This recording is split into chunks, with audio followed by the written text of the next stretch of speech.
Good evening, everyone. Welcome on in. Happy Tuesday. Very, very quick episode for today. Just an hour's long, but nevertheless, let's do this.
Good evening, folks.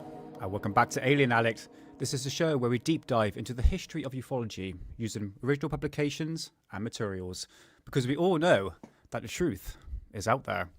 Welcome on in and happy... No, I said Tuesday. It's not. It's Wednesday today. Yeah, my bad. Sorry, guys. Yeah, yesterday. Tuesdays can be a little bit fishy with me. I might do live streams. It's a bit like hit and miss, but I will make it up to you on Wednesday. So it's like a quick fire round today because I'm going live with Hidden Underbelly in about hour and a half time, I should say. So yes, it's nice to see you anyway. Welcome on in.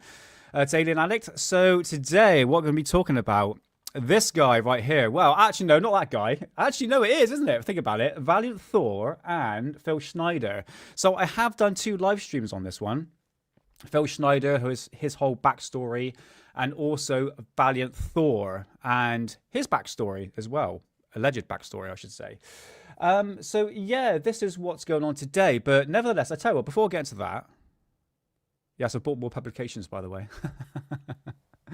Let's get into the chat. John, thank you so much for the shout out, brother. Much appreciated. And, saying here, Signs of Evidence Fringe, Corbell's Cat, and Steve H. Steve H. Not sure. Reposted. Thank you so much, guys. Much appreciated. Thank you.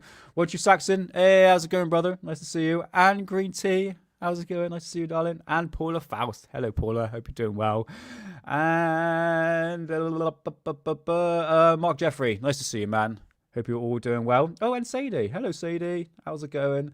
And there you are, Corbell's Cat. Nice to see you, man. I'm doing well, man. I'm doing pretty well. All recovered from my nasty cold. I thought I had tonsillitis because it felt like there was a ball in my throat, but it was just like the wicked sore throat that I had. But I'm all clear. I'm all good. I'm wearing the vest, not the vest, the shirt, I should say. I was gonna wear a vest later, but people think I'm, on the other side of sexuality on that case. It's hilarious, nevertheless. I do have a girlfriend, by the way. 13 years, going strong. But anyway, enough of that nonsense. I'll be rambling. To me, rambling even more. Yeah, check this out. So I got in contact with a guy on Facebook who had all these magazines. And I said, could you post it to me? Because he lived someplace in London. If you're watching, mate, thank you so much. He actually sent it over to me. So this is going to be coming through the post very, very soon. All vintage magazines. I've got that one there. Hold on. Where is it? Hold on. Yep, I thought I did. But anyway, you can always have 2 editions. So I've got that one there. But these are all from the 70s, okay? And then he goes, oh, I got some books. And he wanted £7 for that, all lot. I was like, no, mate, I'll chuck you a bit more for that. So this is going to be coming through the post as well. So he sent that all today. And then he goes, oh, I've got more magazines. I'm like, really? And well, he's got this book, Light Years, the best documented UFO case ever. I'm guessing that's Billy Meyer due to that flying saucer. So I said, oh, stick it through the post. Whilst these magazines as well. Yeah, check this out. So this is, oh, it's down in my archive here. I can't really get it out. But the Unexplained. These are volume 1, 2, 3, 4, 6, and 8, I think.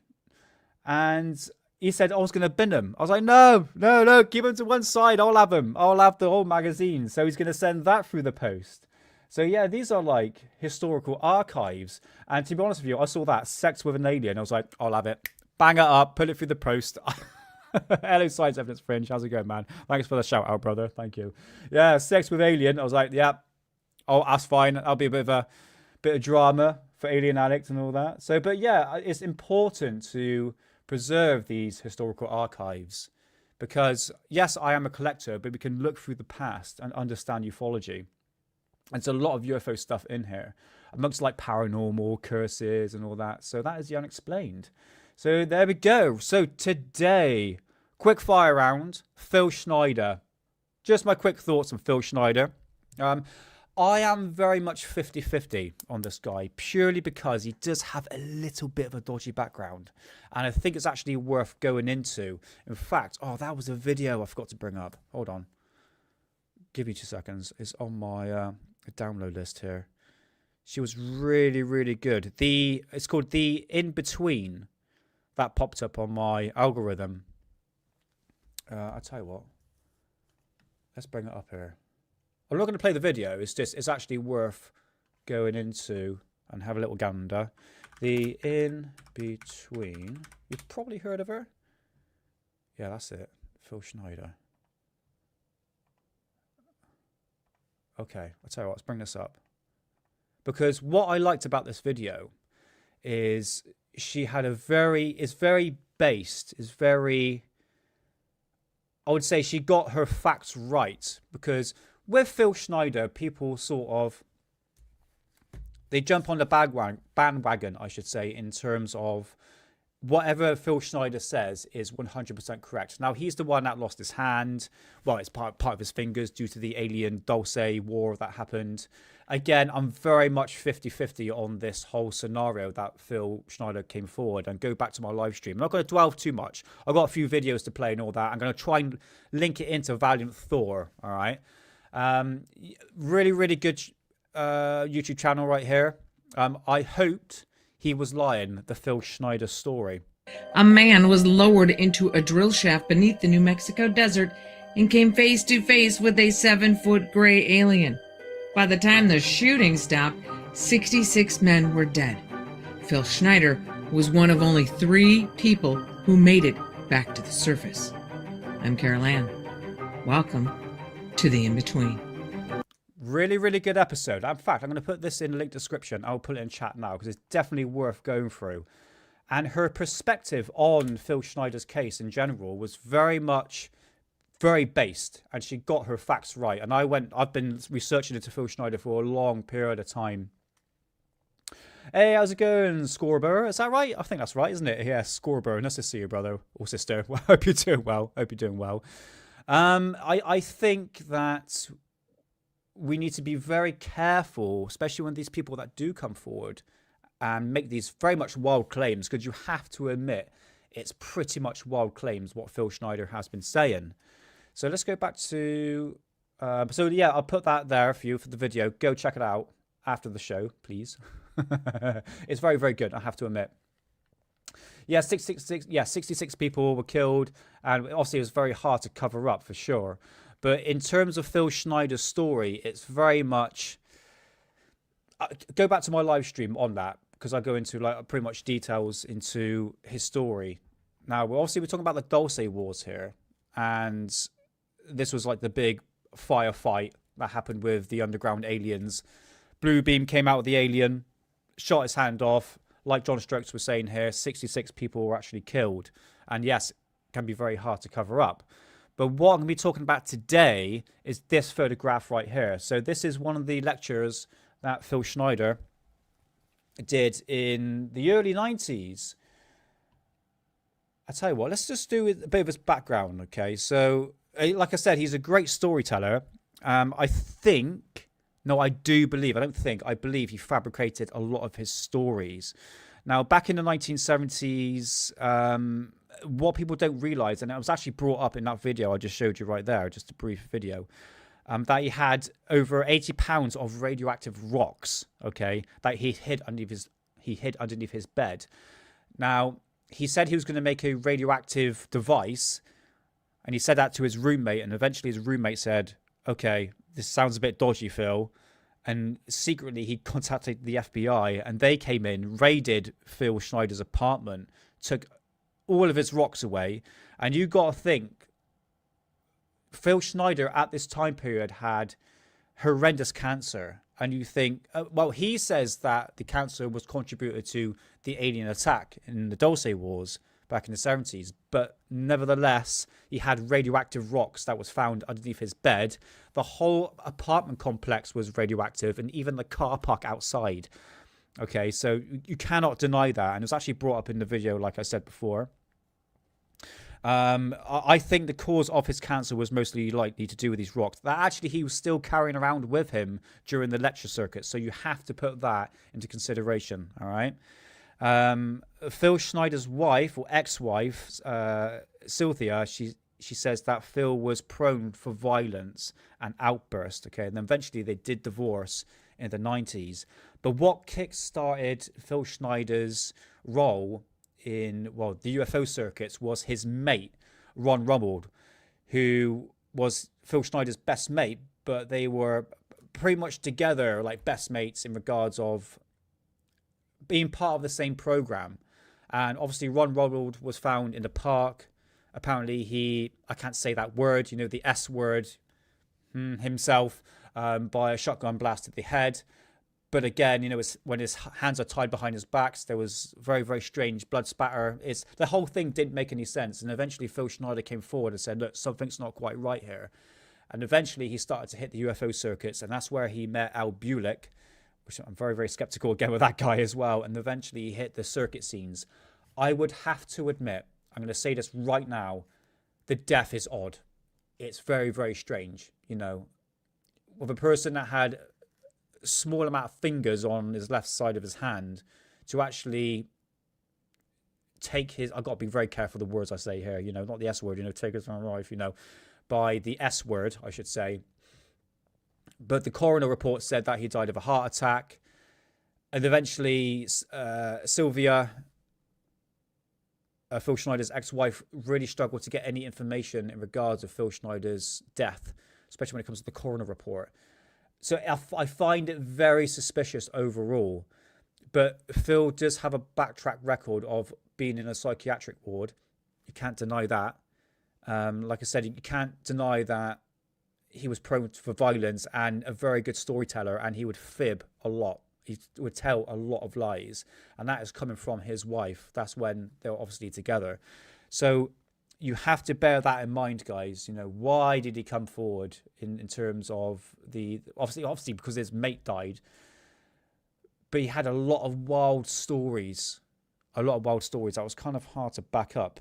But that's just a basic background of Phil Schneider. Like I said, go check out my live stream, guys, because I've done a deep dive into his history. So I'm just glossing over a lot of stuff at the moment. But today we're going to talk about this photograph right here, Valiant Thor. So this photograph that Phil Schneider held up, I tell you what, let's just play a little bit of a clip so everyone can get a bit clued in regards of that photograph. All right, so let's bring this up. So again, guys, just a very, very quick fire round today because I'm going live with Mr. Hidden Underbelly in an hour time. And apparently we're supposed to have a rocket launch today, isn't it? I think. Okay, right. So this is Phil Schneider's lecture from 1995. And I should have mentioned he is a geologist and engineer, structural engineer, I should say. And he was in charge of creating the underground bases. So let's bring this up. Is that all good? I think we're all good. Fantastic. Bit bigger, like what she said. Both. 79, our military, the Russian military, basically the military, about the alien threat. There's a war underneath there. It's Green Berets, Black Berets, crack troops lost their lives because the government, our United States government, lied, did not tell us anything about the alien threat. There's a war underneath there, and I'm talking dead serious. True. It's been going on since that time. Since late August of 1979, our military, the Russian military, basically the militaries of the world, have been in constant conflict with the outer space alien. The small gray, the large gray, the reptilians, the whole thing. There are 11 distinct races of aliens.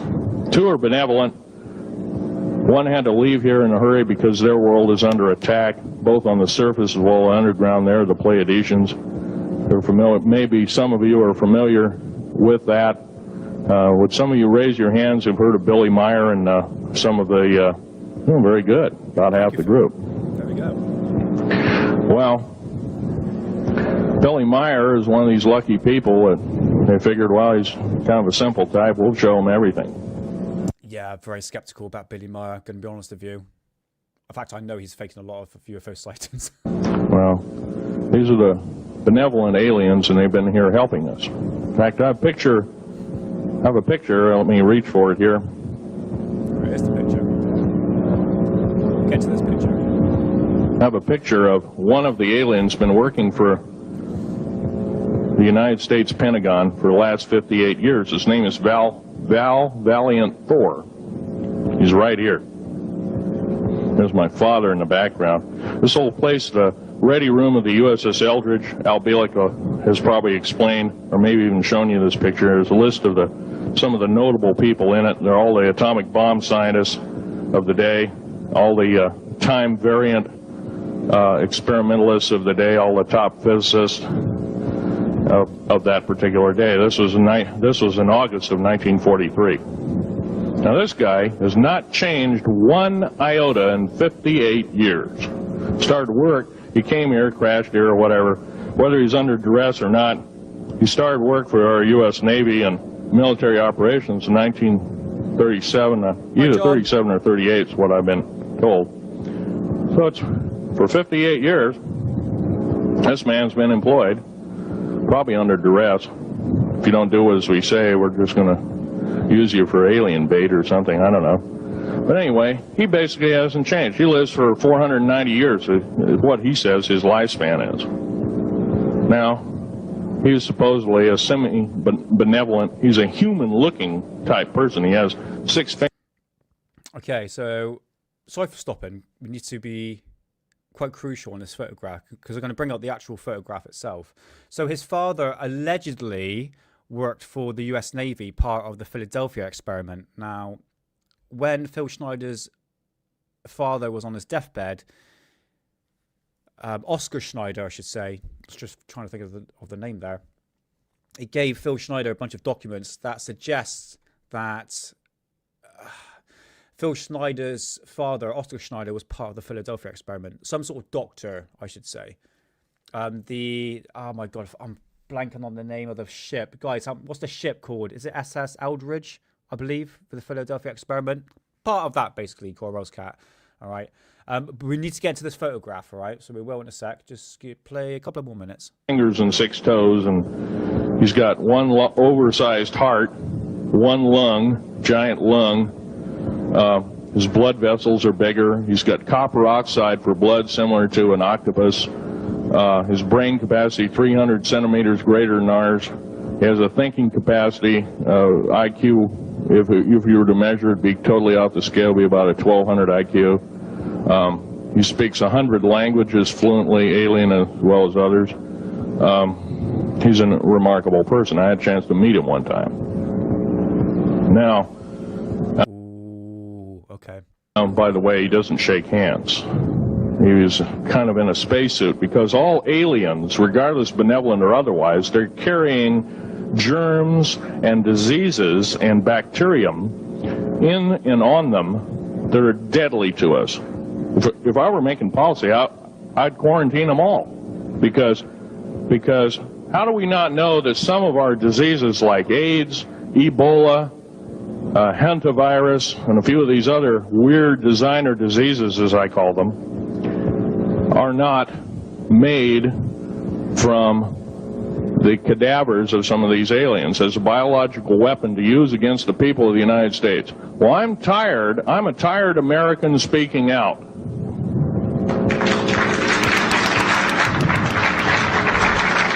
Absolutely. Round of applause, Phil. There's one for you, mate. Right, okay, jokes aside, the clapping, we need to talk about that photograph. Okay, let's bring it up here. Because we know the story of Valiant Thor. Thank you, Corbell's Cat. Yes, Eldridge. I was right in that case.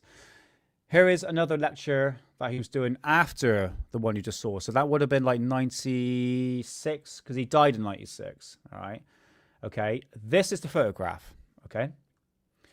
This is Valiant Thor, allegedly. Now, what I would say, he's got a bloody girthy neck. Look at that neck. It's got what we call that a George Lucas neck, mate. He's not in a spacesuit. Okay, so let's go what Phil Schneider's actually saying. Hey, how's it going, Nathan? Nice to see you, brother. And to you as well, John P. Adventures, if you didn't hear me. Nice to see you, man. Nice to see you. Just got here. Oh, mate, it's all good, mate. It's I'm just sort of getting started, to be honest with you. So, yeah, but welcome on in, Nathan. It's nice to see you, brother. So this is, I was going to say Phil Schneider then. No, Valiant Thor. Alleged picture of Valiant Thor. Like I said, girthy neck. He's not in a spacesuit, but I would say his fingers look quite long for an alien, alleged alien. Do you know what I mean? Right. Okay. Let's go through. Oh, no, that's it. Okay. So you can see that photograph, which is basically that there. He's pointing to it. It's very, very grainy. Sorry, guys. But that is the actual photograph itself, okay? A close-up shot. And right there is Phil Schneider's father. But there's a bit of a problem, your cock and balls. Check this out. Right. I'm going to bring this up through my editing software to that. Oh, actually, should I do full screen? No, let's do that first. Okay. Right here, guys, I've got a comparison. No, what I should do first.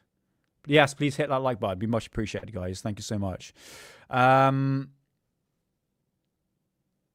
No, I'm going to skip that because we need to talk about where did the story of Valiant Thor really began, okay? Bear me 2 seconds. I've got to go find it. Oh, there it is there. Perfect. See, I was prepared this time. I was going to go boxing, but it would have screwed my whole show up today. The story of Valiant Thor started from this book right here, Strangers at the Pentagon by Dr. Frank E. Strangers. I have a copy, not a copy of that book. Hold on. Where are we to? Hold on. It's up here somewhere. Right. Oh, I've got to hold this and blank out one of the words. Right here. Played the microphones in the way. UFO secret bases exposed by Dr. Frank E. Strangers. Okay, this is a publication that came out in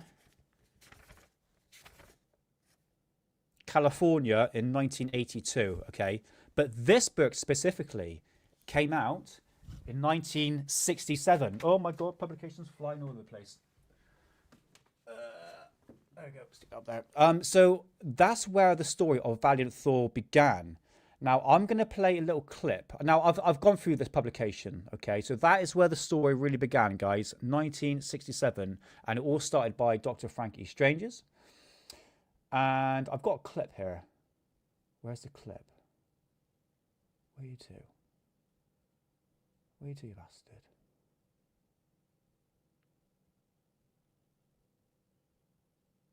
Oh, it's there. Fantastic. Okay, cool.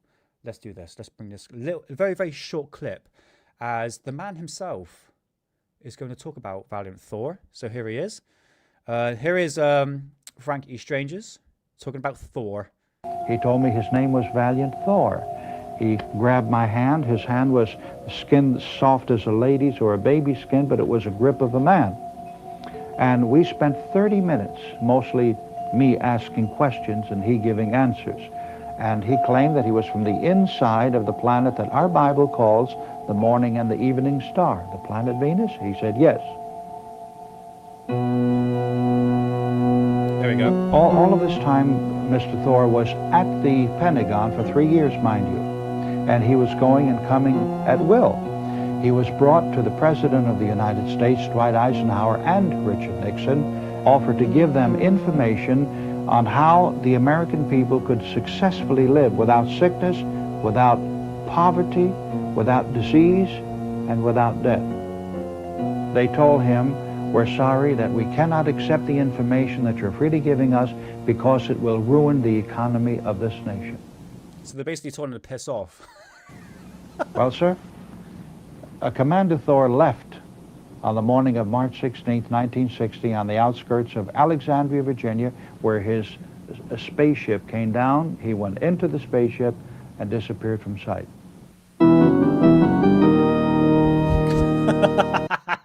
Okay. So the Pentagon was like, do you know what, mate? No, thank you. Go back to where you came from. Essentially, isn't it, when you look at it? Hey, how's it going? Juicies, nice to see you, man. I hope you're doing well. It'd be nice to catch live streams the past few days. Back to work tomorrow and then off again until Monday. But yeah, enjoyed catching up these lives. Mate, anytime, brother. Don't worry, you're not missing out, man. If you can make it, you can make it. If not, don't worry. We're not going anywhere. But it's really nice to see you in chat, man. It's much appreciated. And yeah, thanks for subscribing as you're a newcomer to Alien Addict. It's much appreciated, man. But wishing you all the best. And have a good weekend if I don't see you on Friday's show, man. All right? So I hope to see you soon. So you can tell where the story of Valiant Thor came from. 1967 by Dr. Frankie Strangers. But we need to go through the photographs because the photograph doesn't add up to what Phil Schneider's been showing. All right? So let's bring up back to the editing software. Let's bring this up a bit bigger. That's what she said. Whee! Okay. Let's do that to that. Both. Is that working? Can you not see that? Oh no, it won't go at bigger.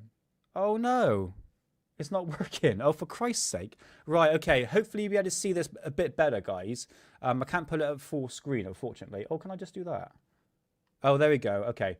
So here on the left is Phil Schneider's photograph. And in the book by Dr. Frankie Strangers, here is Valiant Thor. An actual, apparently, alleged picture of Valiant Thor. Hey, Moody, how's it going, man? And Twisted Hippie. How's it going, brothers? Nice to see you. Welcome on in. Yeah, we're touching back on Phil Schneider again. And Valiant Thor. Way back to it. So, as you can see, they look completely different, don't they? They don't match. None of them match. Look at the nose. It's got more of a rounded nose. And this one here has a more of a pointy nose. I mean, look at that chin. Especially the neck as well. George Lucas neck chin. And he's got more of a, I would say, a handsome man. This guy looks like a flipping alien for sure. Gonna be honest with you. Hey, Drumstick, how's it going, man? Nice to see you. Hope you're doing well. Only one today, yeah, mate. I'm going live with Hidden Underbelly because we do live shows now on Wednesdays at 9 o'clock. So I was supposed to go live yesterday, couldn't make it, so I thought I'll make it up today just for an hour show. All right. So yeah, let's look at these photographs. They do not look the same. Don't look the same, guys. And this is the problem with Phil Schneider. We have to be very careful with what is being put out. All right. So, hey, YY Fools. Nice to see you, brother. Hope you're doing well. So, as you can see to the left, that's from the 1967 book, Strangers at the Pentagon. And that is Phil Schneider's photograph. Next one, you can see more of a rounded nose, pointy nose. And there we go again, okay? Phil is a legend for sure, because he's dead, obviously. You'd be called a legend if you're not dead. But like I said, YY4s, I think Phil Schneider did make up a lot of stories. I think he fabricated a lot of stories. They're quite wild claims, don't get me wrong, but I remain open-minded. Especially when it comes to his death. This is like I mentioned before the live show. Now, in regard to these photographs, they do not look the same, especially this one here, okay? I don't know who this is. I put this through ChatGPT, through Grok. Could you actually trace back? Yeah, different people, Nathan. Yeah, exactly. They're completely different. So what Phil Schneider is putting out doesn't match up to the original publication, Strangers at the Pentagon, from the book from 1987. So, yeah, I'm very dubious on what... I mean, I've always go back to the original publication. This is it with me, guys, is because that's where the story of Valiant Thor came from. And then Phil Schneider says, no, this is Valiant Thor. He's supposed to be 500 years old, in a spacesuit. He doesn't shake hands with anybody. But if you go back to the original photograph, if I just get rid of that for a moment. Oh, hold on, wait a minute. Oh, I'm being stupid. This is a new editing software. I'm not really used to this one. Let's go back to that so you can see the original photograph. There we go. You can see that there? He's surrounded by people. You know what I mean? I would say his hand there, well, his fingers, looks quite long. But again,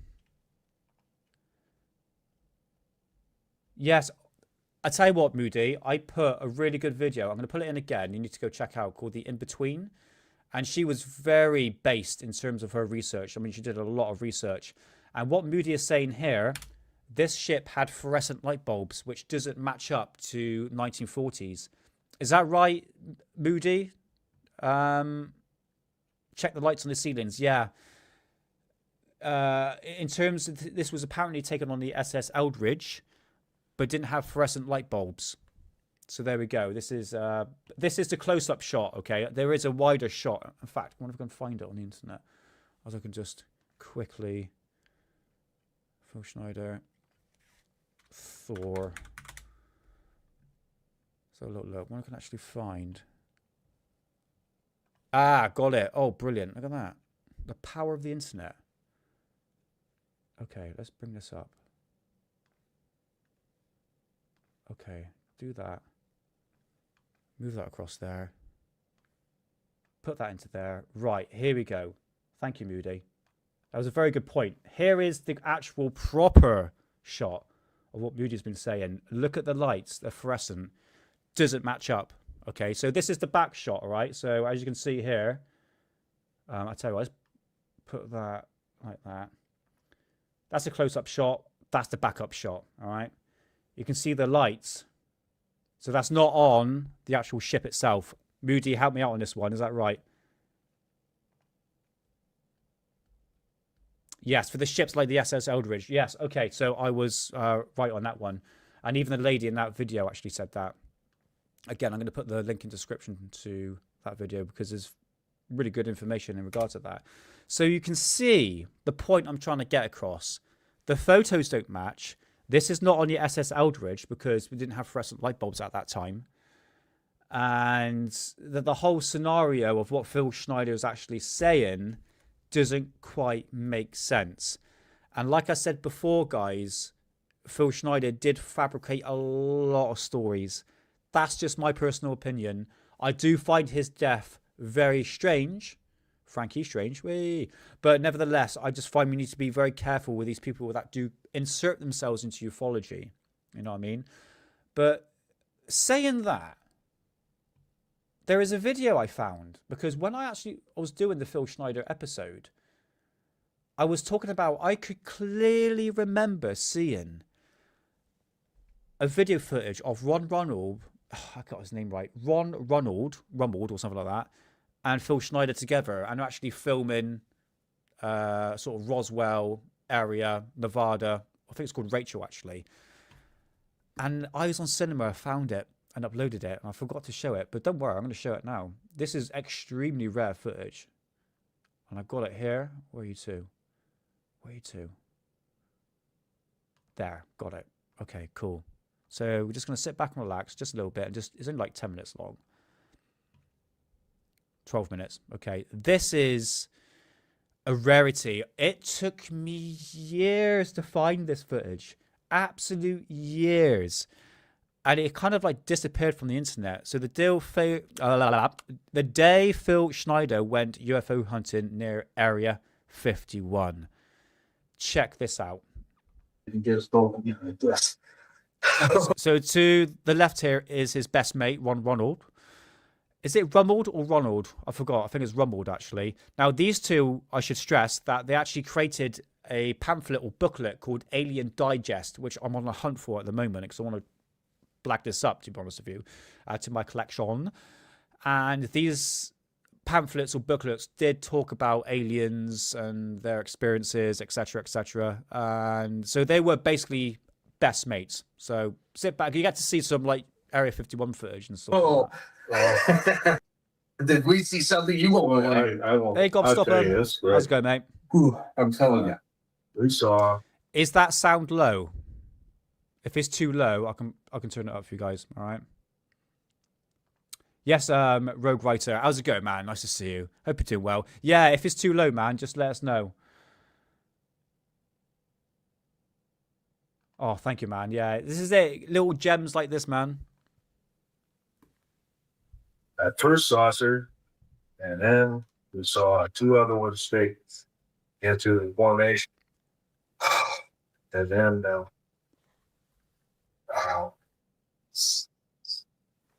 we watched for pretty close to 3 hours. Then we get out of the car and opened the car to keep warm and out of the car. I had a radar detector in my hand, and the thing went nuts every time I saw the clothes toss it at the floor.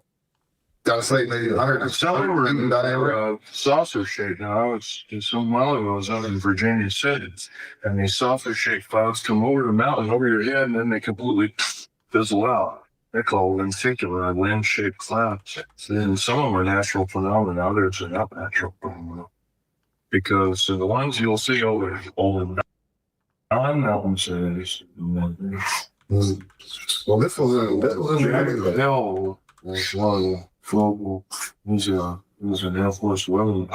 Any of the times you ever see these cookie-shaped clouds or these UFO-shaped clouds over the city, I've got a UFO. Well, this one was so perfectly, I say it was maybe 100 feet diameter and maybe 25, 30 feet high. Mm-hmm. But it just perfectly round. Yeah. And just, well, I mean, just check out the yeah, just perfectly round. Yeah. It's amazing. If it was over a flat, it was most likely an infection. Huh. There's something inside. Have you seen the one that Jerry Schultz took out over where you were sitting last night? No. No, I'll show you that. This guy Sounds a bit odd. Not the guy. I mean, the sound in general sounds just a bit odd, to be honest. from Battle Mountain promised me he would send me a I don't buy one of your ass. quote. This is a Maxwell 35 millimeter quote up here. And the only reference, did you see the ranch house over in the McButt with the lights on? No, we didn't go that far. Or this little horseshoe, well, you can see it. I can't get this timer to work. You know, I've tried for an hour and a half to get this thing to work, but Oh, sweet. it just won't. So I just have to excuse me. We're at the little alien right now. Oh, sorry. There we go. This is stuff I love. Check this out. And I want you to get this. Let me pan back here for a little bit so you can see what it really looks like. It's absolutely just gorgeous from where I'm at. And I just had to show you this because I wouldn't want you to miss it. Totally tremendous. We talked to the 2 owners, and they were very nice, pleasant people. Very nice. Told them about Don Newman, the tape, got your card. Told them about the videotape and everything. Yeah, he knew what was going on. Wanted to know if we could see it pretty good. We told him we could. Told gave it to what's his name, you know, to calibrate for us. We'll turn around here for a second. Pan back, of course. This is the little alien from the other side. Yeah, I got it. Sitting right on the car. This is it, dudes. This is what we came to see. I got both my eyes open. Yes. I saw the dude move. Hey, he's Beautiful. pissed. Is he? Yeah. Okay, Phil's got the binoculars on him. He Yeah. says it's a disc. So Lillian. Now I'm going to get an extreme close-up on him. Oh, fuck. Look at it. That's it, an extreme close-up. Take a look. Don't No. stop. Sorry. I'm filming. You look. I don't want to break. Right at it. What?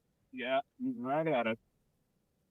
Probably. I'm going to be honest. I'll do exactly the same thing what Phil Schneider and his mates doing. Just out there having a blast. You know, UFO hunting. Beautiful. 8 or 9 miles. Now, when I get back a little bit, you can see this is the Groom Dry Lake area on the other side of those mountains. Phil, look around the road. See if there's anyone watching us. Yeah, there is. Guy right over here doing real slow. You better fucking believe it. He's doing about 10 or 15 miles an hour. There he is. Let me get my radar out.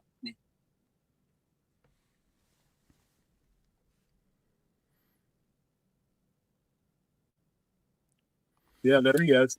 Yeah, probably That's the 1980s. Yeah, late 80s, I would think. Yeah. Somebody. There he is. It's Steve up. Yeah, I got you, fucker.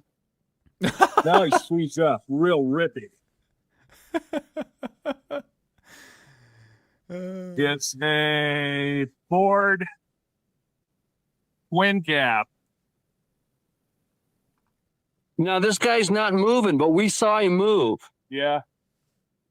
There's a Ford twin cab, and he's going up by the Atomic Energy Road.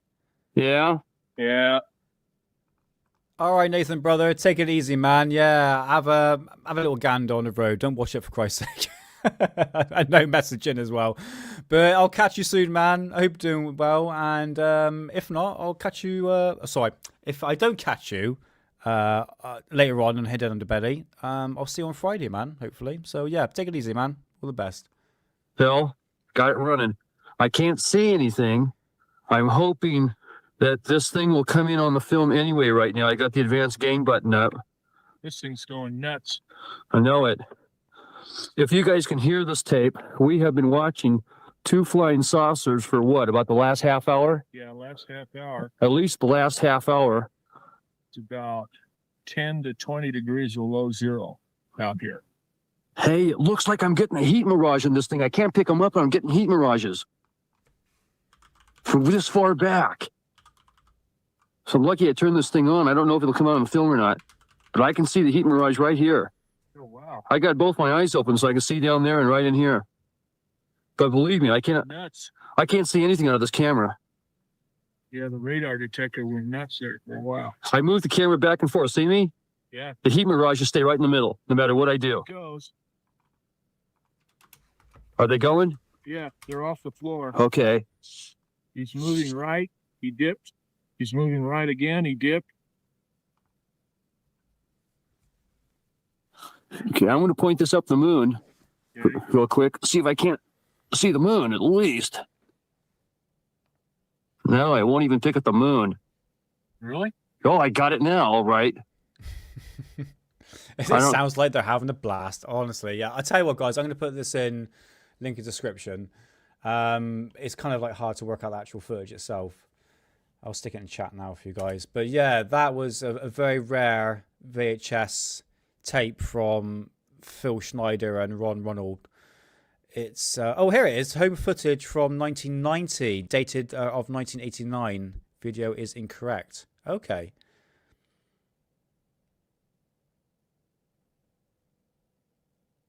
So anything Phil Schneider related, I'm on it.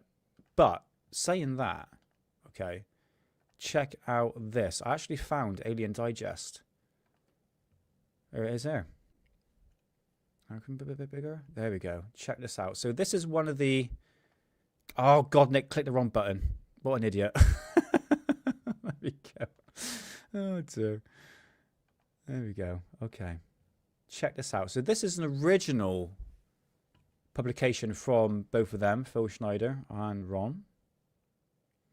So saying here, alien crash at Roswell, current abductions and genetic experiments, Orion and the Unholy Six, MJ-12 wars and the military Preparedance. Yeah, my reading's really bad, I know. Bigfoot, dragon people, word I can't pronounce on there. But yeah, you can see, basically through here is what they brought out every month in regards of anything to do with UFOs. Fantastic. I might have a little gander through that. I might do an episode on that. But I would like to have the original publications. I can't find nothing online about this whatsoever. All right. But I will have a little hunt for this. What's that? Mustachio Man himself. So there we go. The dragon people. Ooh, sounds spicy. So you can see that they both had pretty much like wild claims to be brought forward. Hence why they're bringing up this magazine. Oh, John Lear. Okay, that's pretty cool. All right, I tell you what. We'll put this on the back burner for now. And we can move on to a bit of Valiant Thor, because I want to go back to Dr. Frankie Strange. So yeah, the Alien Digest, go check it out. Put it in Google, you'll be able to find it. Fantastic stuff. So what I want to do now is just play briefly, because I've got like 50 minutes. Is that on? Yes, it's online, Sadie. Put in the Alien Digest and it will actually come up. In fact, what I'll do, Sadie, saves you time. I can just stick it in description and chat right now. Both, so you can read to your heart's content. There we go. Right, okay, so let's get to Valiant Thor, because we want to sort of tie things both together. No, entire screen, audio, that, on. Both. Right, here we go. Check this out, okay? So this is going to play the last 10 minutes of Frank E. Strange's talking about Valiant Thor, all right? Careful to whom you speak concerning UFOs, because they may not quite understand. All right, if they're from outer space, where are they possibly from? The information that I've been given by Commander Valiant Thor from the interior of the planet Venus is that practically every planet in our system and other systems are populated with people from other worlds. Only the majority of them live on the interior of the planet. Now, my research up until 1959 was confined to the nuts and bolts of UFOs. And then I had an experience that changed my life forever. As a minister, as a pastor of a church at that time and full-time evangelist, I would go from church to church and I would show pictures of UFOs on the board. These were black and white pictures, very few in color. And I'd be able to explain to the audience thus and so and thus and so. Time, date, place, witnesses, names. Receive a telephone call at my home in Irvington, New Jersey, a call from a former Air Force photographer by the name of August C. Roberts. And Augie gets on the phone and he said, Dr. Frank, guess what? I said, what? He said, I met a man from another planet. I said, what have you been smoking? He said, you want to hear this or not? I said, yes, please, please. Where did you see him? He said, not only did I see him, I took his picture. I said, fine. What makes you think he's from outer space? And where was this? He said, at the lawn UFO lecture at the home of Howard Menger in Highbridge, New Jersey. I said, that's interesting. What makes you think he's from outer space? Well, he said, Frank, when he looked at me, I got the distinct impression he could look straight through me. I said, my father does that to me now. He said, come on, now, you want to hear this? Yeah, I'm sorry, go ahead. What else? He said, well, the man could speak every known language and dialect on the face of the earth. He said there were people at that convention from foreign countries, and he could speak to them, including to some people from Africa. He spoke in their dialect. I said, well, that's interesting. I said, what else? He said the guy had no fingerprints. Oh, that interested me. As a former special investigator, I know the science of fingerprinting. Everybody has fingerprints. He said his tips of his fingers were as bald as a boiled egg. I said, is that right? That interested me. I said, all right, I'll take the pictures. I'll put them on the board at the universities, colleges, and churches that I address on the subject, and I'll say this is what Augie Roberts said, which I did. I was invited to Washington, D.C. to a church pastored by Dr. John Mears, a congregation of about 2,000 people.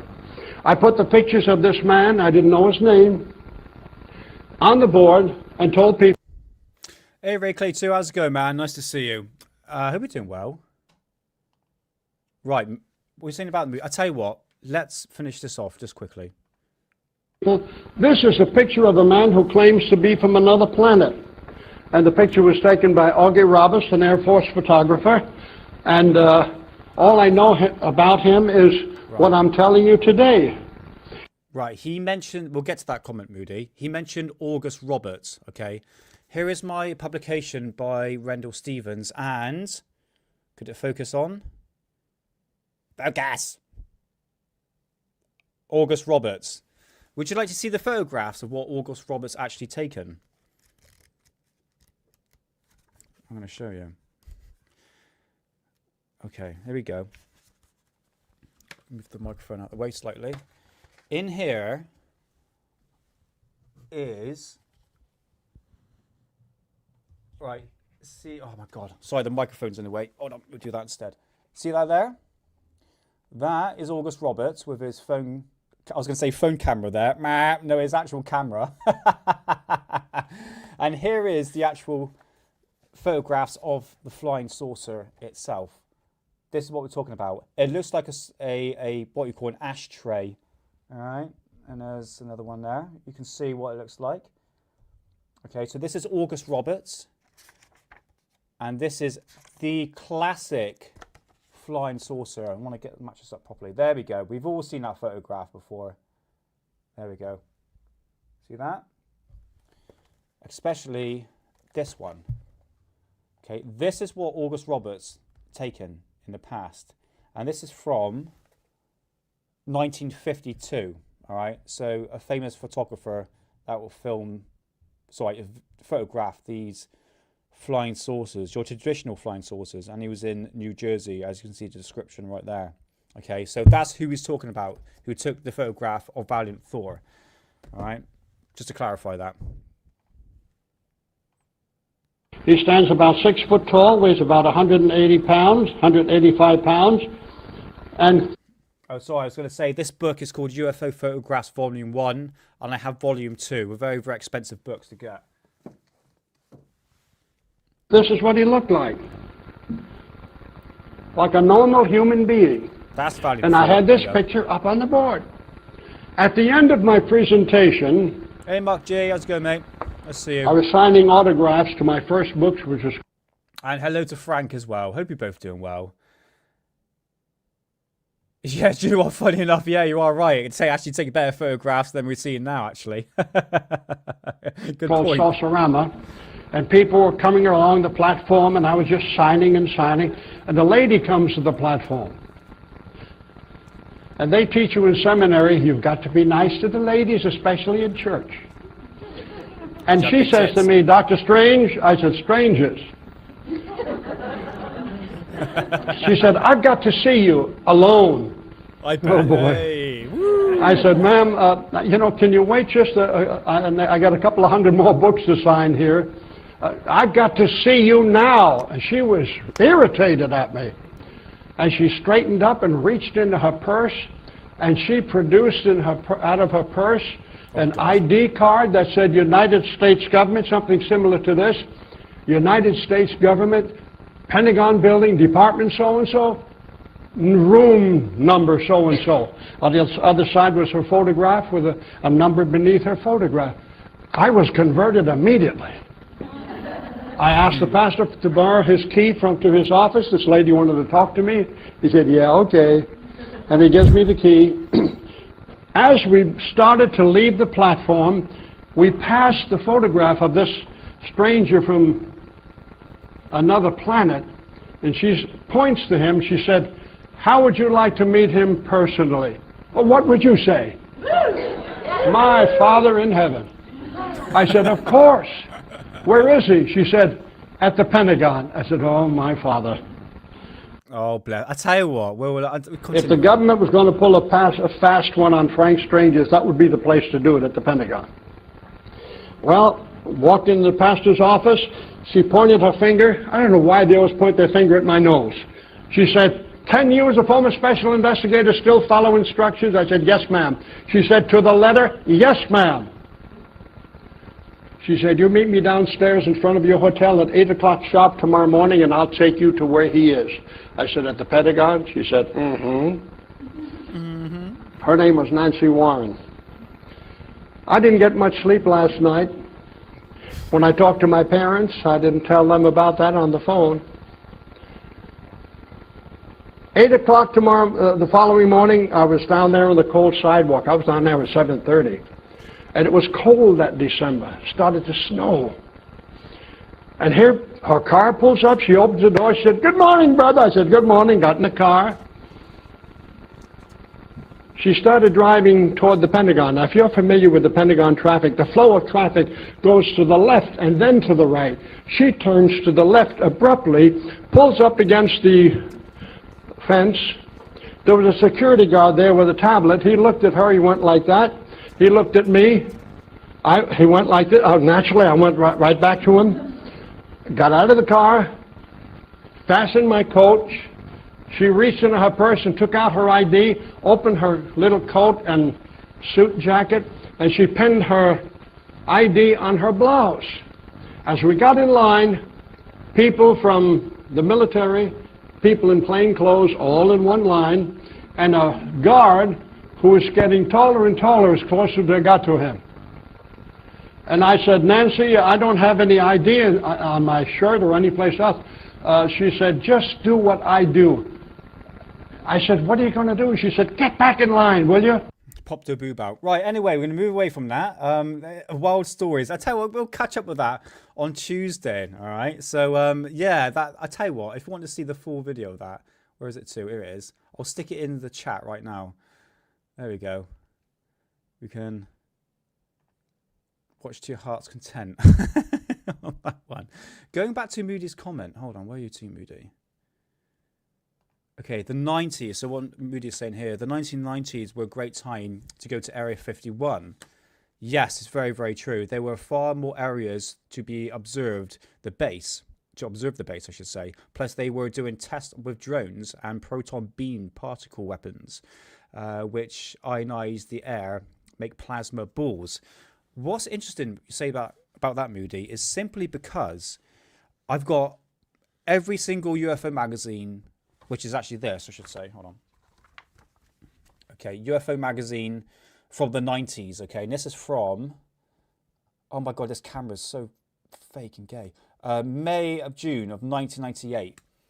Every single edition mentions, come on, thank you, Area 51. And in fact, you can see right there, watch Area 51. And in here, I'm going to take your comment off, Moody. Is a massive article in regards of Area 51 and what they're actually doing. In fact, on Tuesday's show, we could do a little breakdown on that. And there's a really good UFO sightings. Let's check this out. Look. UFO evidence. Isn't that great? Where do you see these flying saucers anymore? I mean, look at that. That's awesome, isn't it? So I'll tell you what I'll do, Moody, and for the people in chat, I'll do a breakdown on this magazine. What I'll do, I'll just take a few articles about Area 51 and anything I find interesting, like the thing I just showed you right there. And we just break it down, because what I like to do is go through these magazines and see what ufology was saying back in the 50s, 60s, 70s, 80s, and this one for the 90s, compared to what it is now. And I can't remember who said, where is it to? I would agree, yes. I think you mentioned that the fact that back then you had much more quality photographs, whether or not they're fake or not, compared to what it is now, where it's just a bunch of AI nonsense that's get pushed around. But back in this time period, in this decade, it was a bit more unique, I should say. Sorry, I'm screwing my words up today. Do apologize. But you can see right here, these magazines are a great historical archive into ufology. And I would agree, Juzies, I should say, the 90s were very special for me anyway, because this is why I do these shows, to look back into the past, especially these magazines and these old VHS tapes, because it brings me back to when I was a kid, where I was so hyped on ufology. And that's where I find my pure love of UFOs and aliens come from, is the 90s. So pay attention to Tuesday's show as we look into these magazines. Look at that. So, right, I've got to end the show there, guys, purely because I'm going live with Hidden Underbelly in half an hour, and I'm going to put the link in description right now, so you could go check me out there. What are we talking about? UFOs over tree lines and great demons deceptions, according to the thumbnail. Both. There it is there. Yes, I would agree, was the peak of humanity. I'm kind of glad I was a 90s kid, because I get to see the last decade before things turn into shit. I would agree, once you Saxon, absolutely. So come say your goodbyes now, guys. Sorry for a little bit of short show. In regards of Tuesday's show, we'll be back on track for next week, okay? I'm going to shorten down the live streams to about an hour and a half, 2 hours max. I'm not going to do these massive shows. In fact, what I'm going to do for Friday's show, I want to do a more deep dive into, I would agree, drumstick, absolutely. Absolutely, yes, crop circles. We're coming to the season of crop circles, whether you think it's real or not. I don't live too far from Wiltshire, which is probably about 40-minute drive for me, and that will be another episode coming up soon. But what I'm going to be talking about Friday is Joseph Andreas Epp and his story. Have I got the thumbnail here? Hold on, have I got it here? I should do. Where are you two? Do I not have it? Oh, I don't have it. Okay, that's a bit odd. I thought I had the thumbnail. Okay, never mind. We're talking about this. Die Realität durch Flugscheiben, which means the reality of flying discs, and his story related to the German flying disc program in World War II. The German side, I should say. I'm going to be breaking down his story, his claims, testimonies, and a photograph that he'd taken in Prague of 1944 or 1945, depending on the source of material. So we'll be talking about that on Friday's show, all right? So, yeah, that is it for today's show, guys. So I hope it's a bit educational. Go back to the past, as we do here on Alien Addict. So much appreciated, Twisted Hippie. Thank you so much, man. Yes, crop circles will be on the agenda at some point. I might, we'll see. I'll keep an eye on the crop circle website. Anything pops up, I'll go have a little look, and I'll do like a little video on it, because I want to sort of get out there a little bit. Next week, I want to go see Kaz Clark at the Pentucket incident, because I'm actually going camping. I'm actually passing Cardiff, so it's not too far where Pentucket is. So I want to go actually meet Kaz in person and do a little video on that within time. So Moody, thank you so much, man. Twisted Hippie, YY Falls, Juicy, is that right? I think that's right. I will get your name right at some point. Do apologize if I got it wrong, but I'm glad you enjoyed the show, man. Much appreciated. Sadie, hopefully catch you soon.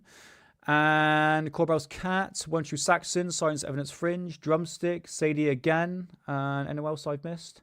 John Strokes, thank you, man. YY Falls, and Sadie again, much appreciated. Right, okay, so if you like what you see, please like and subscribe, it'd be much appreciated, and hit that like button, and spread the word of Alien Addict, because it's channels like this that you don't find people do what I do. Go back into the past, old publications, materials, VHS tapes, which I will be uploading soon. Again, probably Friday or maybe weekend, all right? So stay tuned for that. And like I said, please like and subscribe. It'd be much appreciated. Thank you, Drumsticks. And Chillster. Chillster, just say hello to you, man. Do apologise. Hey, how's it going? Goodbye. Sorry. But come check me on Hidden Underbelly in like half an hour, all right? So until next time, where's that button? They're watching you, watching us, watching them. I'll see you soon. And yeah, take care. See you soon.